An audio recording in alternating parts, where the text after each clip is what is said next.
Welcome, ladies and gentlemen, back to Refried Friday. And before we start, I know there's some people that probably don't follow me on social media and you haven't heard yet. Yes, I've ordered the iPhone 10. I will be getting it on launch day. We will be doing a live stream of the unboxing as well as an edited video. People were split on what they wanted, so I'm gonna find a way to do both. Probably just live stream from the phone and then film with the camera, whatever. It's happened, so no need to ask. And I have to thank all of my fans for making that possible. You guys were extremely generous in the donations. That live stream made it on YouTube trending, which was really cool. And you guys were so supportive, and I'm really glad that we got to experience that together, and I'm just so glad to have such an appreciative and grateful fan base.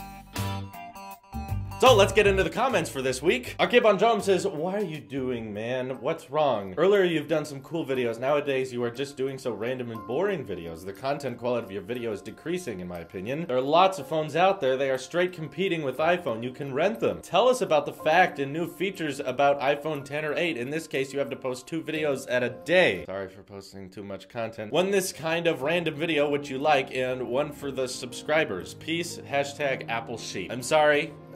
Like I said, I like to make lots of videos. I like making them daily, but you're definitely not required to watch them daily. You can just watch the ones you want to, and I'm sure most people do that, but I will try harder. You know, I did that unboxing with the Essential phone after reading this comment because I understand that sometimes I can get boring. So hopefully reviewing this startup company smartphone is more interesting to you guys. Dr. Fertilizer says, "I can't believe you've done this. Seriously, this is the worst thing that you could possibly invest in." Oh.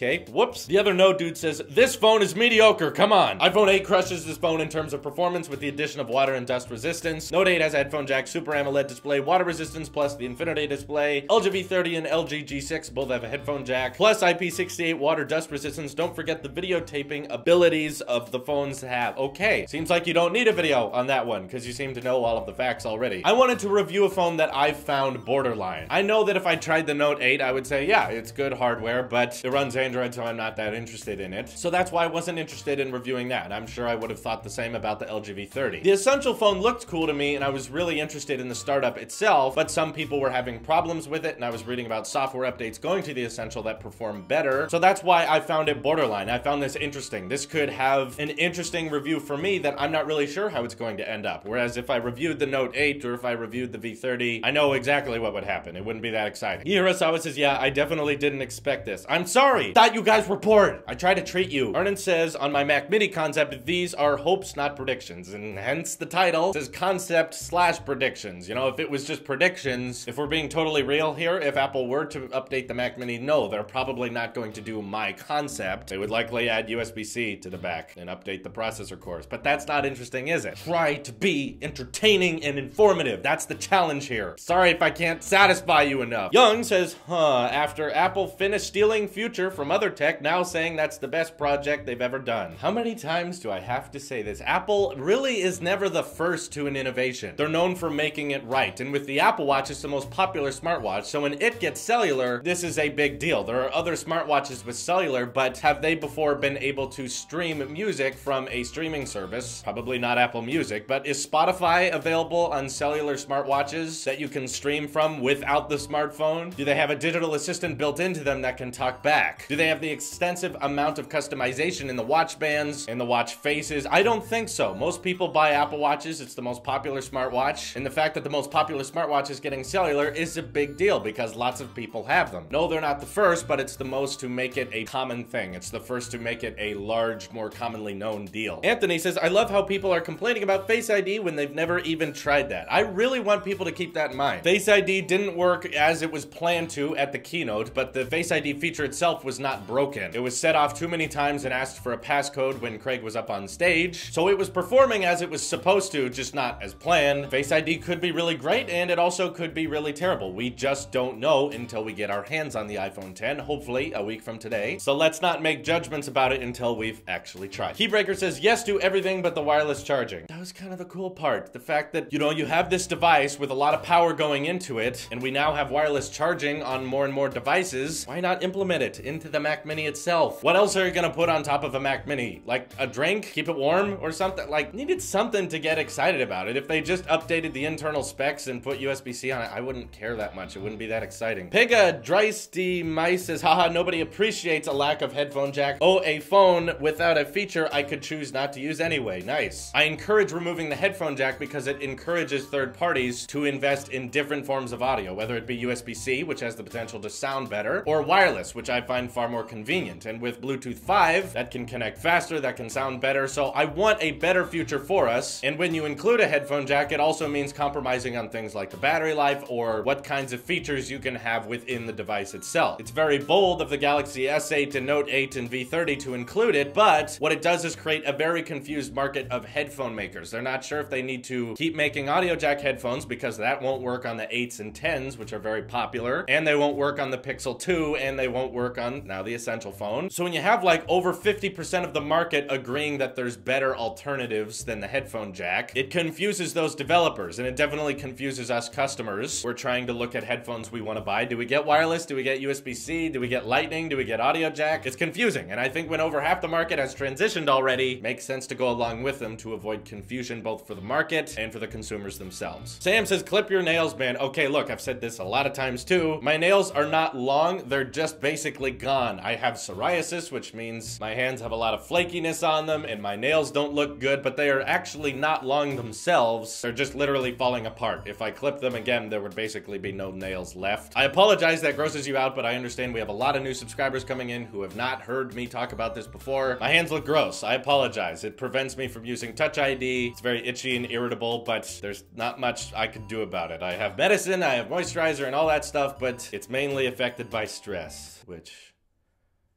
I have a lot of. Radical Edward says, MKBHD played down the Pixel problems like crazy. Like, no one uses the Pixel looking at it non-straight on like a desk or sharing a video or something, and the crappy colors are fine, blah, blah, blah. I do agree with MKBHD that it is actually fine if you don't experience problems with a smartphone to not comment on those problems. Though I do think it's worth mentioning that when you have a large audience and people who are interested in buying a phone, you tell them that, hey, there's a lot of hardware problems going out on the models being shipped. Let that be a little asterisk at the bottom of your review that says, people are running into this issue, so keep that in mind when buying this phone. The Pixel has had hissing sounds, the Pixel has had display burn-in problems, the Pixel software is not optimized for a full color gamma, which in his review he pointed out, and I thought that was kind of messed up. Very confusing as to why they did that, as well as the blue tint issue, which I personally don't think I would have, because usually when I'm using a device, I'm looking on it straight on, and really the only reason to complain about the blue tint is if you're looking for it. But the reason I don't comment on all of those Pixel 2 problems, again, is because I think even if the Pixel had a perfectly fine release with no hardware issues or no sound complaints or anything, it's still a bad deal. There's other Android phones you should check out, and it doesn't even comprehend to the intuitiveness of the Apple ecosystem. So I just don't see why people are interested in it. I think the features that the Pixel 2 values are not very useful and not what you should dictate why you should buy a particular phone. Just because it knows what song's playing when you're around that song, or just because you can squeeze it and the Google Assistant is activated. I don't think that's a justification for purchasing that particular phone. Neil says, MacBook 12-inch would be a better candidate for an A-series chip, in my opinion. I've thought about that, and I definitely think the 12-inch MacBook could be the first or second Apple Mac device to support an A-series chip, but the thing is, they have pretty high-resolution monitors attached to them, and they're also an all-in-one device, whereas the Mac Mini does not have a battery in it, and the monitor is external. It does not come with the Mac Mini, which means I think that the processor, you know, most monitors are 1080p. For an A-series processor, a new generation that would be put into Macs, would have a lot less to process and render when it's outputting to a 1080p monitor, opposed to the 12-inch. No matter who's using it, it does have to load like a 2K or 2.5K resolution screen for whatever it is running. Whereas I think the Mac Mini, being its own little tiny device, wouldn't necessarily have to be tied to such a high resolution or be limited to a certain battery life. T. Langkidger says, why not make the power port USB-C? Well, because the Mac Mini uses so much power and because there's already USB-C ports on there, keep in mind desktops typically don't plug in via USB-C. Typically mobile products like the MacBook Pro or the Essential phone, they have USB-C for charging, but if you have a stationary device like the iMac, they need more power to draw from the wall, and USB-C simply doesn't cut it. It just makes sense to have a dedicated port on the device that is just for delivering power, similar to the Apple TV. Major altercations, just call it Mac because there's no such thing as a Mac Mega, it's just called Mac Pro. If you say, I use a Mac, that's kind of broad. That can mean you have an iMac, that means you could have a MacBook, an iMac Pro, or a Mac Pro. So naming a product a Mac, I think, would be confusing, whereas calling something a Mac Mini is more descriptive, and you can tell people I use a Mac, they can ask what kind, and you say the Mac Mini, and they know what you're talking about. Opposed to just saying the Mac, and then after that you would have to explain what it is, which would be more complicated. Zeus says, okay, I like the wireless charging on the top. I see you. You aren't as stupid as you look. Thank you. The Unfathomable Chicken, which is a name, this is true.